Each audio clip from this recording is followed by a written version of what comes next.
মহিলারা তালিম বা তাবলীগের জন্য ঘর থেকে বের হয় তা কতটুকু জায়েজ? মহিলারা তারাও ইসলামের কথা মানুষকে বলবেন। আল্লাহ তাআলা কোরআনে কারীমে বলেছেন, আল মুমিনুনা ওয়াল মুমিনাত বা'দুহুম আউলিয়াউ বা'দ বা'দুহুম আউলিয়াউ বা'দ ইয়া'মুরুনা বিল মা'রুফ ওয়া ইয়ানহাউনা আনিল মুনকার। মুমিন পুরুষ আর মুমিন নারী, মুসলমান পুরুষ এবং নারী একে অন্যের পরিপূরক। তারা উভয়েই সৎ কাজের আদেশ দিবে, অসৎ কাজের বাধা প্রদান করবে। একজন মানুষকে ভালো কাজের কথা আপনি যেমন বলবেন, আপনার স্ত্রীও বলতে হবে, আপনার মাও বলতে হবে, আপনার বোনও বলতে হবে, মহিলারাও বলবেন। কিন্তু তাদের বলার পরিধি একরকম, আমাদের বলার পরিধি আরেক রকম। তারা তাদের মধ্যে বলবে, মহিলাদেরকে বলবে, বাচ্চাদেরকে বলবে, পরিচয়দেরকে বলবে। কিন্তু দাওয়াতের কাজের জন্য, ইসলাম প্রচারের জন্য, তালিমের জন্য বাসা থেকে তারা যদি বের হয়ে যান, সেক্ষেত্রে প্রথম শর্ত হলো এত কাছাকাছি যাবেন যে সফরের দূরত্ব হবে না, এবং দ্বিতীয় শর্ত হলো তাদের অভিভাবক, স্বামী হোক বাবা হোক, তাদের অনুমতি সাপেক্ষে যাবেন। তারা বাধা দিলে যাবেন না, কারণ তার জন্য এই যাওয়াটা ফরজে আইন না। ইসলাম কোনটাকে কতটা গুরুত্ব দিয়েছে এটা বুঝতে হবে। আপনি আপনার নিজের জায়গায় বসে দাওয়াতের কাজ করেন, মোবাইলে করতে পারেন, নেটে করতে পারেন, ডাইরেক্ট যাদেরকে পান তাদেরকে করতে পারেন, সেটা আপনি করেন। ওই বাহিরে আরেক গ্রামে গিয়ে, আরেক বাড়িতে গিয়ে করাটা আপনার জন্য শরীয়ত ফরজে আইন করেন এই মহিলা হিসেবে। আপনি সেটা করতে গিয়ে অভিভাবককে কোনো পাত্তা দিচ্ছেন না, কথা শুনছেন না, তাহলে আপনি এটা ইসলামের অনুসরণ করছেন না, আপনার নফস এবং প্রবৃত্তির অনুসরণ করছেন। অনেক মহিলারা আছে এগুলো বুঝে না। আবার আজকাল তো বাইরে হয়েছে এক জেলা থেকে আরেক জেলায় ইসলাম প্রচারে চলে যায় মাহরাম ছাড়া।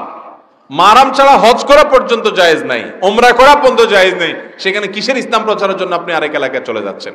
তো এগুলো লক্ষ্য রেখে যদি মহিলারা দাওয়াতের কাজ করেন, তালিমের কাজ করেন, কোনো অসুবিধা নাই। এরপরে প্রশ্ন হলো, সকালে ফজরের নামাজের পরে ঘুমানো যাবে কিনা?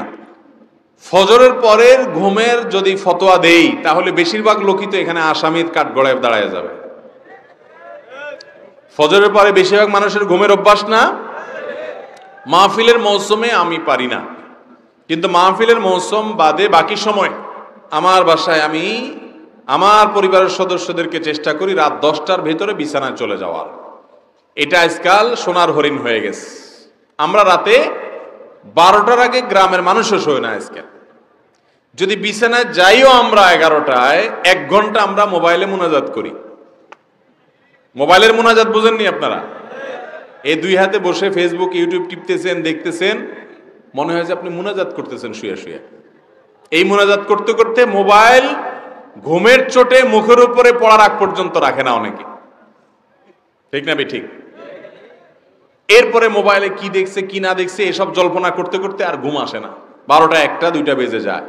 এরপরে ফজরের সময় শয়তান হাত পা টিপে ঘুম পাড়ায় দেয়। ফজরের পরে তার না ঘুমায় উপায় নাই, কারণ রাত্রে ঘুমাইছে 3 ঘন্টা 4 ঘন্টা মাত্র। মনে রাখবেন, ইসলাম যে লাইফস্টাইল দিয়েছে, এই লাইফস্টাইলের মধ্যেই আমাদের কল্যাণ আছে। করোনা যখন, প্যান্ডামিক যখন চরম পর্যায়ে, তখন একটা তথ্য আমাদের মাঝে প্রচুর পরিমাণে শেয়ার হয়েছে যে শরীরের রোগ প্রতিরোধ ক্ষমতা বৃদ্ধি করা ছাড়া করোনার থাবা থেকে বাঁচা কঠিন। তাহলে রোগ প্রতিরোধ ক্ষমতা কিভাবে বৃদ্ধি করা যাবে, তার জন্য অনেক আমলের কথা, অনেক করণীয় কথা ডাক্তার সাহেবরা আমাদেরকে বাতাইছেন। এর ভিতরে একটা করণীয় হলো রাতে তাড়াতাড়ি ঘুমানো। রাত 10টা থেকে 2টার যে ঘুম, এই ঘুমটা আমাদের বডিতে ইমিউন এবং রোগ প্রতিরোধ ক্ষমতাকে শক্তিশালী করে। তো নবীজি সাল্লাল্লাহু আলাইহি সাল্লাম এই জন্যই তো বলেছেন যে রাতে এশার নামাজের পরে আর আলাপ সালাপ নয়। এই যে ওয়াজ মাহফিল আমরা করি, এই মাহফিলগুলো গভীর রাত পর্যন্ত করা, এটাও সুন্নাহ পরিপন্থী কাজ। যত দ্রুত সম্ভব মাহফিল শেষ করা উচিত, কারণ রাতে দেরি করে মাহফিল থেকে গেলে ফজর নামাজ পড়তে কষ্ট হবে, ফজরের পরে আবার ঘুমানো লাগবে। ফজরের পরে ঘুমানোটা হারাম না, ফজরের পরে ঘুমাইলে বড় কোনো গুনাহ হবে না, কিন্তু এটা অনুচিত, অনুত্তম কাজ, সুন্নাহর খেলাফ কাজ। অনেক উলামা ইকরাম মাকরুহ বলেছেন। নবী করিম সাল্লাল্লাহু আলাইহি সাল্লাম ফজরের পরে ঘুমাইতেন না। তিনি দোয়া করছেন, আল্লাহুম্মা বারিক লি উম্মতি ফি বুকুরিহা। নবীজির দোয়া কাদের জন্য? যারা সকালবেলা কাজ করে, সকালবেলা যারা জেগে থাকে। তিনি দোয়া করেছেন, আল্লাহ আমার উম্মতের জন্য সকালবেলার সময়টাতে আপনি বরকত দিবেন। এই জন্য যে ছাত্র সকালে পড়ে, যে ব্যবসায়ী সকালে ব্যবসা করে, যে কর্মজীবী সকালে কাজ করে, তার জীবনে বরকত নেমে আসে। দুপুরে ঘুমের কথা নবীজি সাল্লাল্লাহু আলাইহি সাল্লাম বলেছেন। এখন আমাদের সমাজে দুপুরে ঘুম নাই, সকালে ঘুম আছে। যখন ঘুমানো যাবে না তখন আমরা ঘুমাই, যখন ঘুমাইতে বলে তখন আমরা জেগে থাকি। অর্থাৎ কোরআন হাদিস যা বলে হুবহু তার উল্টা করি। এই জন্য আমাদের দুনিয়ার জীবনে উন্নতি নাই। ভাইরা আমার, রাতে তাড়াতাড়ি ঘুমের অভ্যাস করতে হবে। আমি প্রায় সময় বলি এই আমলটা বড় কঠিন হয়ে গেছে, আমাদের সবার জন্য এটা তিতা করলা টাইপ আমল হয়ে গেছে। আমরা অন্য অনেক আমল করতে রাজি আছি, রাতে তাড়াতাড়ি শুইতে চেষ্টা করবো তো ইনশাআল্লাহ। এরপরে প্রশ্ন হলো নামাজ না পড়লে কি হয়? নামাজ না পড়লে কি হয়, কি উত্তর দিব বলেন? নামাজ না পড়লে ঈমান নিয়ে টানাটানি শুরু হয়। নামাজ না পড়লে কি হয় ভাই? ঈমান নিয়ে টানাটানি কিভাবে শুরু হয় বুঝাবো। অনেক ইমামদের মতে যে ঠান্ডা মাথায় ইচ্ছাকৃতভাবে মুসলমান হয়েও নামাজ পড়ে না, সে ইসলাম থেকে বের হয়ে যায়, খারিজ হয়ে যায়। অনেক ইমামদের মত এটা। ইমাম আজম আবু হানিফা রাহিমাহুল্লাহ সহ অন্য অনেক ইমামের মত হলো যদি সে নামাজ না পড়ে কিন্তু তার মধ্যে অপরাধ বোধ আছে, সে নামাজ না পড়ার কারণে লজ্জা শরম ভিতরে ভিতরে আছে, পড়া উচিত সেটা মনে করে, তাহলে সে কাফের হবে না। তাহলে নামাজ না পড়লে ইমামদের ইখতিলাফ আছে যে ঈমান আছে না নাই, ঈমান নিয়ে টানাটানি শুরু হয়ে গেল না? তো নামাজ না পড়লে ঈমান নিয়ে টানাটানি শুরু হয়। কিন্তু আমাদের বাংলাদেশের মানুষের ঈমান এত মজবুত, এত শক্ত, বলে যে নামাজ না পড়লে কি হয়েছে, ঈমান আছে। একে তো চোর, আবার বড় গলা, নামাজ পড়ে না এক অপরাধ করে, আবার বড় গলা করে যে নামাজ না পড়লে কি হয়েছে, ঈমান আছে। ভাইরা আমার, ওমর রাদিয়াল্লাহু তাআলা বলেছেন লা হাজ্জা ফিল ইসলাম লিমান তারাকাস সালাহ, যেই মুসলমানের সন্তান, যে মুসলমান নামাজ পড়ে না, ইসলামে তার কোনো ভাগ নাই, হিস্সা নাই, নাম নিশানা নাই। কত বড় কথা। সাহাবায়ে কেরাম তাদের যুগে বেনামাজিকে কাফের মনে করতেন, যে মসজিদে আসে তাকে নামাজি বলতেন, যে মসজিদে আসে না সে বেঈমান, কারণ তখন কোনো মুসলমান মসজিদে না এসে থাকতো না। এমনকি মুনাফিকও মসজিদে আসতো, অথচ আজ মুসলমানের সন্তান মসজিদে যায় না। আল্লাহ আমাদেরকে বুঝার তৌফিক দান করুন। বিয়ের পর মেয়ের বাপের বাড়ি থেকে মেয়েকে স্বর্ণ গিফট করা এবং ফার্নিচার দেওয়া, এটা ইসলামী দৃষ্টিতে কতটুকু জায়েজ? বাপ যদি তার মেয়েকে হাদিয়া উপঢৌকন দেয় তাহলে এটা তো জায়েজ হতেই পারে, কিন্তু এখানে একটা ঘাপলা আছে।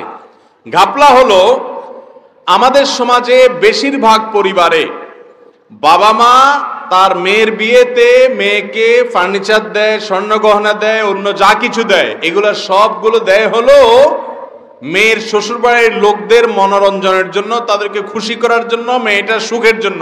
কারণ এগুলো না দিলে ওই মেয়ের শ্বশুরবাড়ির মহিলারা, পুরুষরা তাকে খোঁচাখুচি করবে, তার মুখটা ছোট থাকবে, সেজন্য বাধ্য হয়ে দেয়। এটাকে যদি আপনি উপঢৌকন বলেন, আমি বলবো এই সিচুয়েশন তৈরি করে শ্বশুর বাড়ির থেকে যে সমস্ত পুরুষেরা বিভিন্ন হাদিয়া নামক এই সব জিনিস আদায় করে, সেগুলো হাদিয়া নয়, সেগুলো যৌতুক। এই অঞ্চলে যৌতুকের প্রথা প্রচলন আরো বেশি, অনেক বেশি।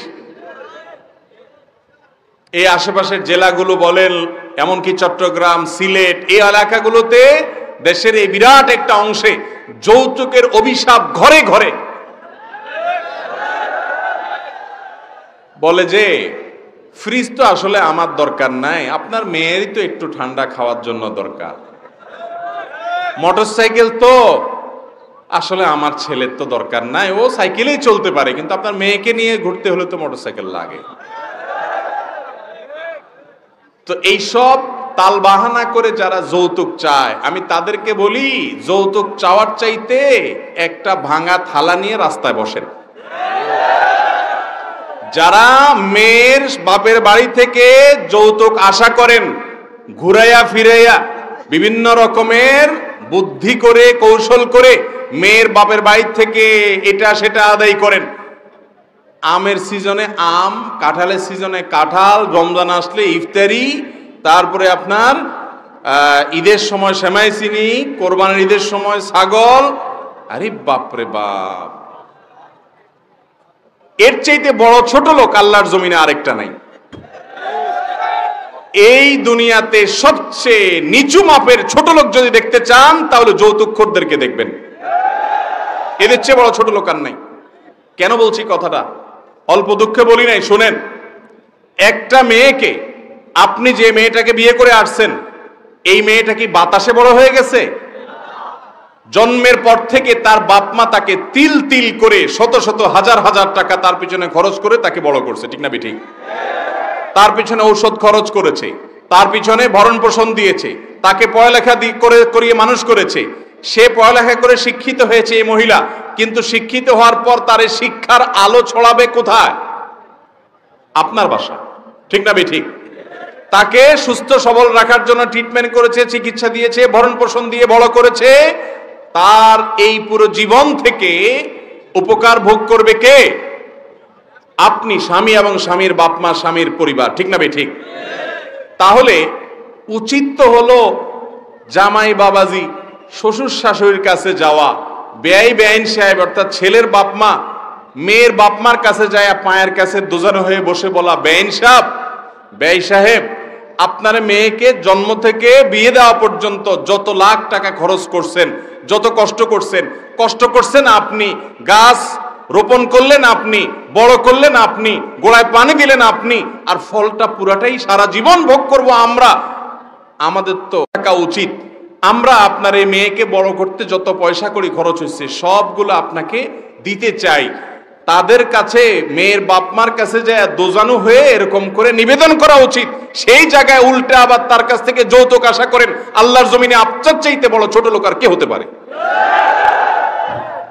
যুবকরা প্রতিজ্ঞা করতে হবে যে বাপমা যত উসফুস করুক, বাপমার কোনো অন্যায় আবদার মানা যাবে, বাপমার সাথে বেয়াদবি করা যাবে না, কিন্তু তাই বলে অন্যায় কোনো আবদারও মানা যাবে। অতএব যারা বিয়ে করেন নাই, একটি সুতা শ্বশুর বাড়ি থেকে নিবেন না, প্রতিজ্ঞা করতে পারবেন? একটি সুতা নিবেন না, নিয়ত করবেন তো ইনশাআল্লাহ? বিয়ে তো আমরাও করেছি, এত বড় গলায় কথা বলতেছি, যৌতুক নিলে বলতে পারতাম? ভাইরা আমার, এটার মতো জুলুম আরেকটা হয় না, ভদ্রবেশে ডাকাতি। আরে বাবা, অনেক সময় যার বিয়ে তার খবর নাই, পাড়া পড়োশির ঘুম নাই। যেই ছেলে বিয়ে করে আনছে সে যৌতুক আশা করে না, ছেলেটা ভালো, ছেলে বুঝে এই মেয়েকে তার বাবা মা বড় করে দিয়েছে, এই জন্য শরীয়ত বলছে তুমি মহারানা আদায় করে তারপর নিয়ে আসো। আর আপনি উল্টা তার কাছ থেকে আদায় করতেছেন। বিদেশে যাবেন, শ্বশুরের কাছে ভিসার টাকার জন্য দাঁড়ায় রয়েছেন, শ্বশুরের কাছে না দাঁড়ায় থাকা বিখ্যাত থালা নিয়ে রাস্তায় দাঁড়ান। দেখেন কথাগুলো কড়া, কিন্তু কড়া কথা ছাড়া উপায় নাই, কারণ আমাদের রোগটা এত জঘন্য হয়েছে, অপারেশন ছাড়ার উপায় এখন ভদ্র ভাষায় হয়। আবার এর মাধ্যমে আমাদের একটা বড় ক্ষতিও আমরা করি, যেটা আমরা বুঝি না। সেটা কি আমি বলি। একজন মেয়ে, তার বাবার সম্পদে তার হক আছে না নাই? কিন্তু বিয়ের সময় এই ফার্নিচার, গহনা, এটা সেটা দিয়া আসল যেটা মেয়ের পাওনা ওইটা থেকে বঞ্চিত করে দেয়। বাপমারও এখানে কারসাজি অনেক সময় থাকে। লামসাম দিয়া মেয়েরে বিদায় দেওয়া যায়, তোমাকে তো অনেক কিছু দিয়ে বিয়ে দিস না, এসব চলবে না। মেয়েকে মেয়ের অধিকার বুঝিয়ে দিতে হবে। আমি প্রায় সময় বলি, আমি সংশ্লিষ্ট বিষয়ে যারা জমি জমা সম্পর্কে ভালো বুঝেন, এই সম্পর্কে অভিজ্ঞদের কাছ থেকে জেনেছি, আমাদের দেশে যত ল্যান্ড আছে, যত জমি আছে, এই জমির দলিলের প্রায় সবই পুরুষদের নামে, মহিলাদের নামে জমির দলিল পাওয়া যায় না। অথচ পুরুষের সংখ্যা কি মহিলাদের চাইতে একেবারে কম? তাহলে তাদের নামে জমি নাই কেন? কারণ আমরা তাদের হক নষ্ট করি, তাদের অধিকার নষ্ট করি। মেয়েদের অধিকার নষ্ট করা যাবে না। বিয়ে করবেন, আবারও বলছি, আপনার ছেলেকে আপনার মেয়েকে বিয়ে করাবেন, মেয়ের বাপ মেয়ের মারে বাতাস করবেন যা, হাত পা টিপবেন যা, যে বেই সাহেব দয়া করে দেন, মেয়েটা আপনার গাছ, ফল আমার ছেলে আমার সংসার ভোগ করবে। সেই জায়গায় উল্টা তাদের কাছে চাচ্ছেন। আল্লাহ আমাদেরকে বুঝার তৌফিক দান করুন। আশেপাশে যেসব মহিলারা খোঁচাখুচি করে যে তোমার শ্বশুরবাড়িতে কিছু দেয় নাই, এই সমাজে বেশিরভাগ মানুষ খারাপ হয় আশপাশের লোকের কারণে। নিজে খারাপ হতে না চাইলেও আশেপাশের লোকেরা খারাপ করে দেয়। মানুষের কিছু শয়তান মহিলা আছে, এই শয়তান মহিলাগুলো এসে খোঁচাখুচি করে বলে যে তোমার শ্বশুরবাড়িতে কিছু দেয় নাই। মেরে জিজ্ঞেস করে তোমার বাবারা কি দিছে। মুখের উপরে বলা উচিত আমার বাবারা কি দিবে, ফকির ফাকড়া থাকলে ভিক্ষা দিবে। আপনারা যারা যুবকরা আছেন, স্ত্রীদেরকে প্রোটেকশন দিবেন, কোন ছোট লোক মহিলা যেন তাদেরকে উত্ত্যক্ত করতে না পারে। কিন্তু আবার যুবকরা ঠিক ঠিক বলতেছেন, আজকাল পোলাপান বিয়ের পর থেকে শ্বশুরবাড়ির পক্ষে এমনি লড়াই করে। আবার এইটা করতে গিয়া বাপমার সাথে বেয়াদবি করিয়েন না, গল্লির ঠাওর ঠিক রাখেন। বাপমা বড় না শ্বশুর শাশুড়ি বড়? বাপমার অন্যায় কথা মানবেন না, যৌতুক নিবেন না, এর মানে এই না যে বাপমার কোনো কথা মানবেন না। বলবেন যে হুজুর শিখা দিয়েছে শ্বশুর শাশুড়ির ঠ্যাং ধরে বসে থাকতে। খবরদার, ব্যালেন্স করতে হবে। আল্লাহ আমাদেরকে বুঝার তৌফিক দান করুন। স্বামী স্ত্রী সময় কাটানোর জন্য দাবা লুডু খেলতে পারবে কিনা? দাবা খেলা এটার ব্যাপারে হাদিসে পরিষ্কার নিষেধাজ্ঞা আছে। স্বামী খেলুক স্ত্রী খেলুক যেই খেলুক সবার জন্য নিষেধাজ্ঞা সমানভাবে, এটা জায়েজ নাই। আর লুডু খেলা যেহেতু তখন সাহাবীদের যুগে এই টাইপের লুডু খেলা ছিল না, কিন্তু দাবা লুডু এগুলা একই টাইপ, কাছাকাছি টাইপ খেলা। এই ধরনের খেলা নয়, বরং স্বামী স্ত্রী খেলবেন হলো শারীরিক কসরত হয় এরকম খেলা, যেমন কুস্তি। কুস্তির কথার কথা বললাম, কুস্তি না, মানে শারীরিক ব্যায়াম হয় সেরকম খেলা।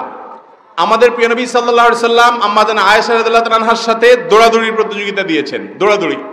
নবীজির শরীরে 40 জন জান্নাতি যুবকের শক্তি ছিল, তিনি অনেক শক্তিশালী মানুষ ছিলেন।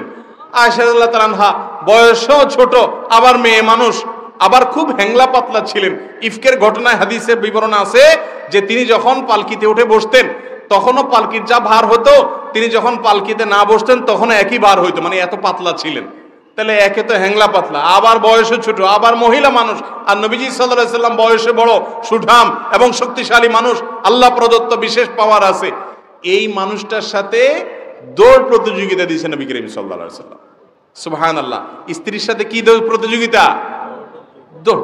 দৌড় প্রতিযোগিতা। তো দৌড় প্রতিযোগিতা খুব স্বাভাবিকভাবে আয়েশা রাদিয়াল্লাহু তাআলা হেরে গেছে, কারণ উনি তো রাসূল সাল্লাল্লাহু আলাইহি ওয়াসাল্লামের সাথে পারার কথা না। রাসূল সাল্লাল্লাহু আলাইহি ওয়াসাল্লাম জিতে গেছে। এখন জিতে গেলে মহিলারা সাধারণত একটু কি হয়, মন খারাপ করে। ঝগড়া লাগলেও যদি বউরে একটু জিতায় দিতে পারেন তাহলে আপনার সংসারে শান্তির বন্যা বইবে। বেকুব পুরুষ যারা, তারা কথায় কথায় বউরে শুধু দমায় রাখে, আর শেয়ানা পুরুষ যারা, তারা বউরে সবসময় জিতায় রাখে, বলে হ্যাঁ তুমি ঠিকই বলছো, তোমার কথা না শুনতে আমার কপাল পড়ছে। যত পাম্পটি দিবেন, যত প্রশংসা করবেন, যত বেশি উৎসাহ দিবেন, সংসার তত সুখকর হবে। আর পণ্ডিতি করতে চাবেন তো কপালে দুঃখ আছে। নবী করিম সাল্লাল্লাহু আলাইহি সাল্লাম প্রথম দৌড়ে যখন দেখলেন আম্মা জান আয়েশা হেরে গেছে, মন খারাপ, বলছেন না চলো আবার একটু কম্পিটিশন করি। তা আবার দৌড় দিচ্ছেন। এবার রাসূল সাল্লাল্লাহু আলাইহি ওয়াসাল্লাম ইচ্ছাকৃত হেরে গেছে। এই যে দেখছেন ইচ্ছাকৃত হারাস প্রমাণ হলো কি হলো না ভাইরা আমার? সেজন্য স্বামী স্ত্রী এ ধরনের বিনোদন, এ ধরনের খেলাধুলা করবে যে খেলাধুলাতে শারীরিক ব্যায়াম হয়, শারীরিক কসরত হয়। স্বামী স্ত্রী কেন, অন্য সবার জন্য শরীয়ত এ ধরনের খেলাধুলাকে প্রশংসা করেছে, এবং এরকম খেলাধুলা শরীয়তে জায়েজ রেখেছে যে খেলাধুলা শারীরিক কসরত হয়, সেখানে কোনো জুয়া নাই, হারাম কোনো কিছু নাই, শরীরের ব্যায়াম হয়, সে ধরনের খেলাধুলা হতে পারে। কিন্তু আপনি লুডু খেললেন, দাবা খেললেন, এগুলোতে শরীরের কোনো ব্যায়াম হয়? আজকাল পোলাপান দেখবেন সব ফুলে ফুলে তুলতুলা হয়ে যাচ্ছে, ঠিক না বেঠিক? চর্বি জমতে জমতে শেষ, কারণ এগুলো খেলাধুলার সুযোগই পায় না। সারাদিন ওই মোবাইল টিপে, ট্যাব টিপে, গেমস খেলে, হান করে, তান করে, লুডু খেলে। আমাদের যখন ছোট বাল্যকাল ছিল, আপনারা যারা বেশিরভাগ মানুষ সিনিয়র যারা আছেন, বয়সে 40-এর বেশি যাদের বয়স, তারা ছোটবেলায় দৌড়াইছেন, লাফাইছেন, গোল্লা খেলছেন, ফুটবল খেলছেন, হাডুডু খেলছেন, শরীরে চর্বি জমারই সুযোগ পায় নাই, সুস্থ আছেন। আর এখনকার পোলাপান ছোটবেলা থেকেই একেবারে ফার্মের মুরগির মতো হয়ে যায়, কারণ ওই বাপমাই তাকে ধ্বংস করতেছে। বিধায় এ ধরনের খেলাধুলা শরীয়তে জায়েজ, কিন্তু যেই খেলাধুলা কোনো শারীরিক কসরত হয় না, এগুলো আরো ব্রেনকে অবসাদ করে। আপনি দেখেন লুডু খেলেন আর যেটাই খেলেন, যারা খেলে, এই যে ক্যারাম খেলা টেলে, দেখবেন চোরের মতো চেহারা হয়ে যায়। লম্বা সময় ধরে যদি খেলে, চেহারা দেখবেন যে বিবর্ণ হয়ে যায় এবং ক্লান্ত হয়ে যায়। এটা করা যাবে না।